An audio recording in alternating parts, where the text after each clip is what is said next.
Welcome to Luca is a billionaire, where the only thing I invest in is your answers. You begin by making sure your working tree is clean, otherwise commits get messy. Once done, pick a clear branch name, feature/login or fix/typo, so reviewers know intent. Then create and switch with git checkout be feature/name. This both isolates your work and preserves main.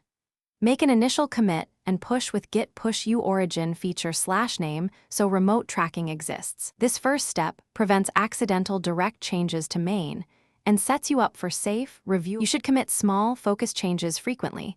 This makes reviews and rollbacks simpler. Once in motion, keep your branch in sync, fetch and then rebase onto origin/main for a linear history, or merge if your team prefers. Resolve conflicts locally. Test after each rebase.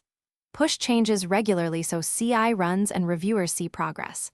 When ready, open a pull request. Explain what changed and why. That workflow speeds review, catches integration issues early, and keeps main healthy. You complete the process by merging through the pull request once approvals and CI pass. Prefer squash or merge based on team rules. After merge, delete the branch locally and remotely to avoid clutter. Git branch d feature/name and git push origin delete feature/name. Make sure to pull main afterward.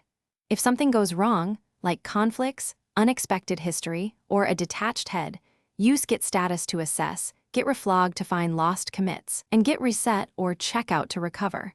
That single troubleshooting tip saves many headaches. Thanks for watching and please subscribe. It's the best investment you'll ever make.